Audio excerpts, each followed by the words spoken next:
Hello and welcome to my channel and welcome to my third and final World Training Update.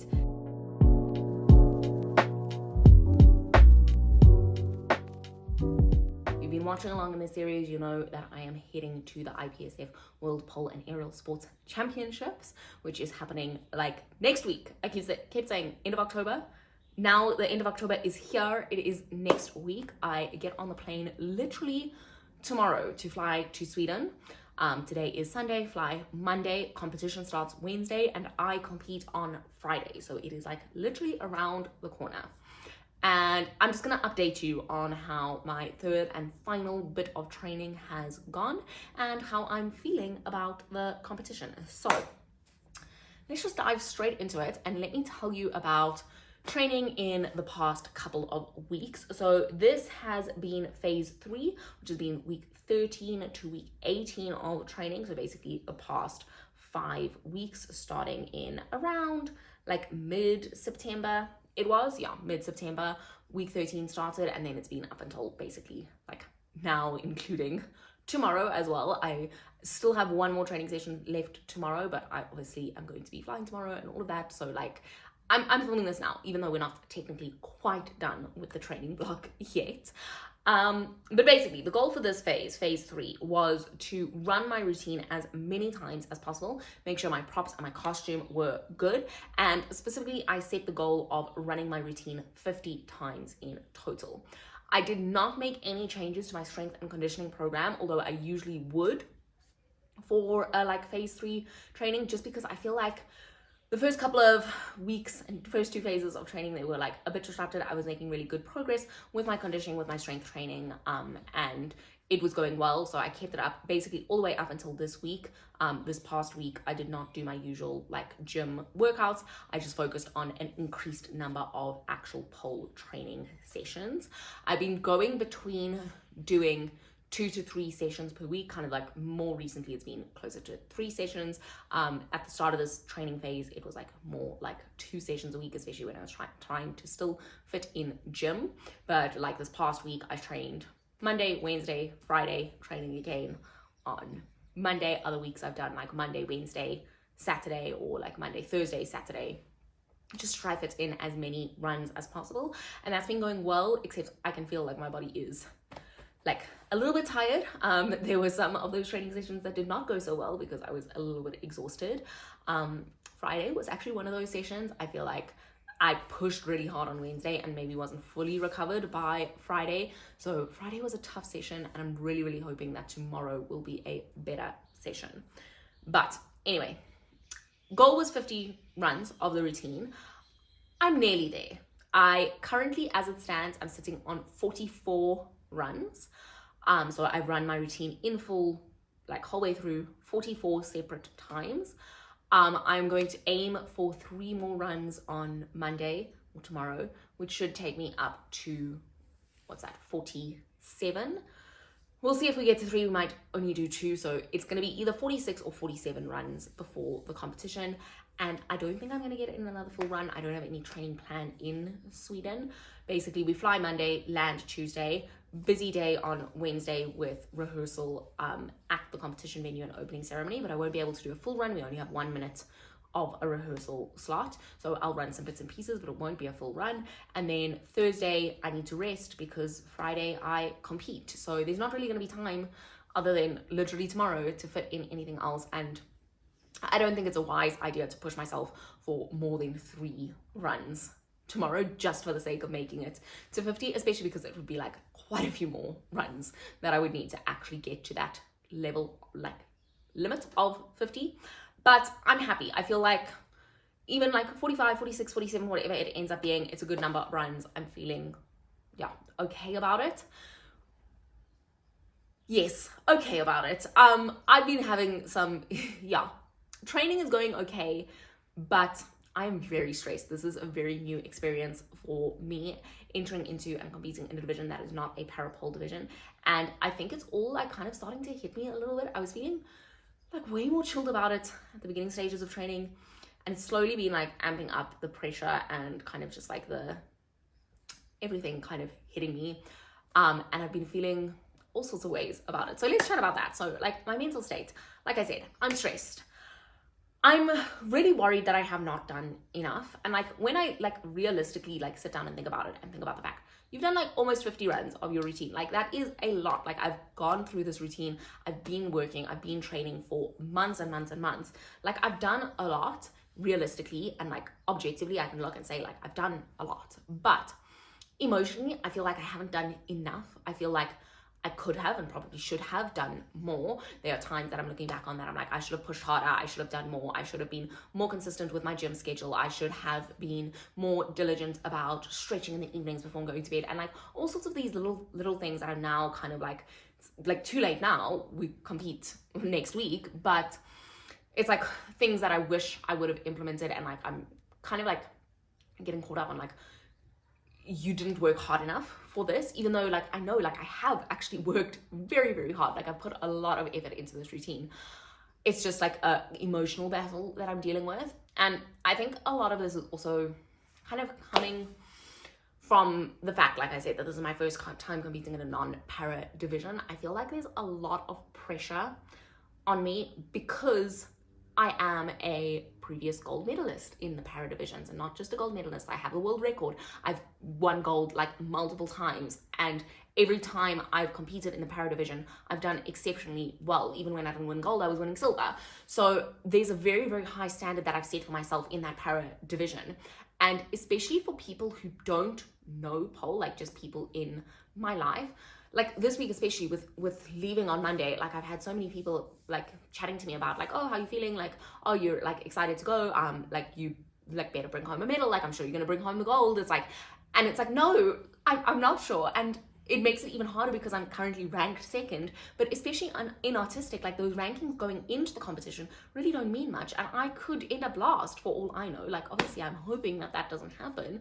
And I think I do have a good routine, but I don't know how it's going to compare in terms of the standard to everyone else and what everyone else is going to do on the day. Maybe everyone else has improved like 10 times since their national competition, and I maybe have not improved as much as they have, or you know, there's so many things that could happen, especially in our artistic division. You don't know, like, you know, with pole sports where, okay, like if I get my compulsories and I do these technical bonuses and I don't get to do any deductions, then my score should be somewhere around here, and like have that kind of knowledge in your mind.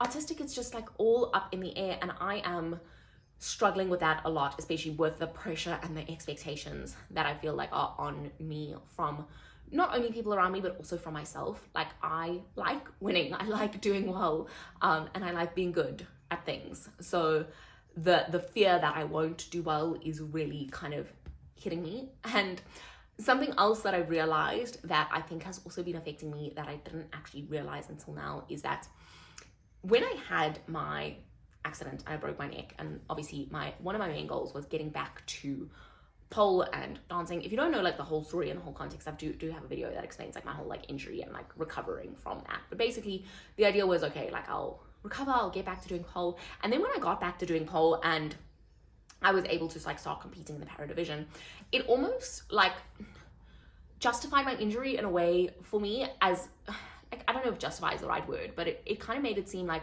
well, okay, like I wouldn't be here competing in the para division, winning gold medals, like traveling overseas and like doing world competitions without that injury. Like I maybe like would never have been in a place like where I would have been able to go to worlds without having that injury. However, now I am in a place where even despite my injury, I am going to worlds and I'm competing in worlds in a non-para division. And yes, there is like a whole like butterfly effect of like, who knows if I would have like actually like wanted or like worked to get to worlds had I not had the injury, like, and had the experience of going to worlds in a para division or anything like that. But it's just the idea that it's like, objectively, probably if I had not had my injury, I would have been a better pole dancer in many respects. I like definitely have lost a lot of flexibility since my injury. Like I struggle with a lot of things, my toe pointing, like I wasn't the best pole dancer like before my injury. I had like certain things that I was still dealing with at that point, like low muscle tone. It was still difficult for me to build strength because of that, and certain like other things that I wasn't like fantastic at. But now, like considering the fact that even with my injuries I have qualified to go to worlds, like you can think about it in the way it's like, okay, well, would I have been able to go to Worlds all these times even without having the injury? And then like, I don't know, like, I feel like I'm rambling. Hopefully you get what I mean. But yeah, it's just been something that's like weighing on my mind and my soul a little bit of like, okay, this kind of proves that like, even without needing to be in the para division, I am someone that's capable of going to Worlds. And wouldn't it be like better if I had gone to Worlds without in an able-bodied division, without having the, you know, issues that I deal with now because of my injury, like the not pointing toes, and like, could I do this routine and do it better if I had not had my injury? And those sorts of things have been like weighing on my mind, especially because like there's certain things in this routine that I'm really struggling with in terms of like getting them looking nice, and a lot of that does come down to my right leg not being fully straight, like not wanting to fully straighten, those toes not wanting to point always. And yeah, it's something I'm processing and dealing with. I don't even know if I'm going to keep this in the video. I might cut this out. I don't know if I made any sense. I kind of had like this thought and I was like, let me just talk about this in the video. Anyway, so like emotionally, we're doing fantastic at the moment, as you can tell. But yeah,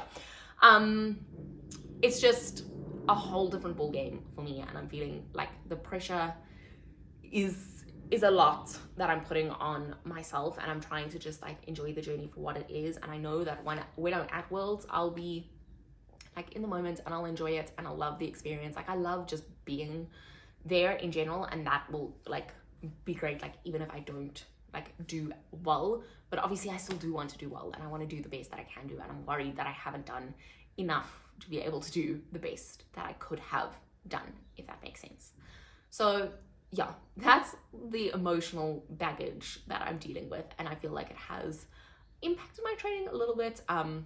Like I said, I don't even know how long I've been rambling, how long ago I mentioned this, but I did say that I trained on Friday, and Friday was some runs that were not great. I just like, there were certain things that were not like going well, not happening. I did one run where I messed up something in the first combo, and I did a second run where I messed up something in the last combo, and then one of the runs in between, something else went wrong. I can't even remember at this point. Like there was a lot that was happening, and it was just like not going well. So I'm really hoping that tomorrow's practice, tomorrow's runs go well, and then I'm able to get at least one nice clean run to give me like that confidence as like my last training session.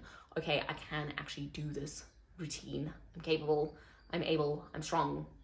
I've been trying to keep up with my affirmations and like, you know, tell myself all the things that I need to hear. I've been listening to my like motivational playlists, etc. And I think that's been helping a little bit, but it's still a journey. Like training for Worlds is not easy at all.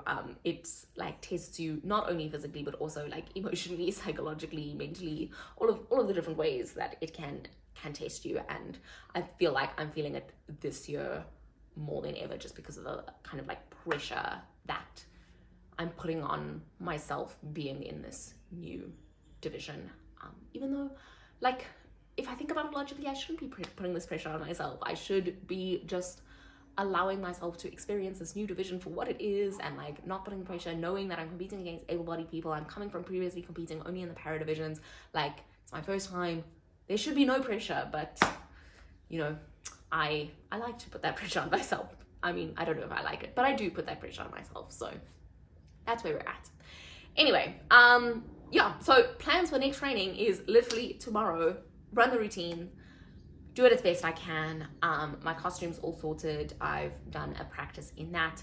It works well, it works nicely. I'm hoping that I'm gonna have no issues with any of my like prop situations. I'm gonna definitely put my costume on a couple of hours before I compete, and just practice with all the different pieces, make sure I know where my switches are, make sure I know which pieces are going where, and all of that, and that I'm fully comfortable with that. But I really love the new costume that I've got. That's good. I'm looking forward to the rehearsal on Wednesday, just to see how the flying pole there feels, how it spins. Does it spin fast, does it spin slow? I've got an idea of a couple of things, combos that I'm gonna practice. I've got my one last spinning combo. Actually, that's one of the things that went wrong when I was training on Friday, is I spun so fast. I think I nearly killed myself. Like I felt like I was gonna fly off the pole and like could barely hold on, let alone do the moves that I was needing to do. So I really want to test out the spin and see how fast it is on the day, so that I know how to like moderate and like maybe not spin quite so fast or like push myself quite so much into the spin, so that I can make sure that I can actually stay on the pole and not like feel like I'm about to die and fall off from the momentum. So yeah, and test out those couple of things during the rehearsal. And then I compete on the Friday evening. I compete very, very late at night. It's like at 11:15 in the evening. So I'm also trying to just like slowly adapt my body clock. I've been staying up a little bit later at night, and then hopefully I'll be able to like at least sleep a little bit late while I'm there in Sweden and not have to worry too much about getting up early. So I can hopefully like adjust to like staying up late and still having energy for that. So that's kind of the plan there. If you do want to watch the live stream, there will be a live stream. Tickets are available from the IPSF website. It's a solid sport live stream. So if you just search IPSF World live stream, should hopefully come up with the ipsfsports.org website and there the live stream information. And I think it's like €50 for the full 5-day pass for literally 5 full days of competition and athletes and routines. So that's going to be pretty cool. And then I think it's like about €15 for just the 1-day pass. So if you're interested in seeing that, you can buy and purchase one of those live stream links. And yeah, I mean, I guess that's it. There's nothing much more that I can do at this point. Other than just like dealing with my own internal shit and trying to make sure that I feel as confident going into it, because I know that like my mental state going into the competition is like very, very important, and I can't let the negative thoughts consume me and like overwhelm me or let the pressure get to me. I need to stay calm. I need to stay like positive, and I'm trying to go in with no expectations in terms of like I'm not expecting that I will do well, but also not ruling it out. Like there is a chance that I will do well, and there is a chance that I will improve my score from nationals, and that the judges will really like the routine and things will go really well. And that's what I'm hoping for, but not expecting. So moderating the expectations and the hope, so as not to be disappointed if things do not go the way I hope for them, but also that I still do have that hope and that positive energy and intention going into it, because that is important. So yeah, that is the training update. I will be vlogging the entire process. So I think I'm gonna film like a what's in my suitcase packing video. I'm still finishing off that packing process, so we'll see if I do actually get time to make that video. And then I will definitely be vlogging the entire experience. I'll be posting daily updates on Instagram and TikTok, and then I will post a whole vlog of the whole Sweden trip and competition here on YouTube when I am back. And yeah, so follow along, subscribe if you want to see that, and thank you so much for watching. I feel like this was like a very much stream of consciousness rambling, me just getting out everything that I need to get out, and I hope you enjoyed that. I think it was good for me to at least like release everything out into the open, and yeah, I will see you in the next one. Bye.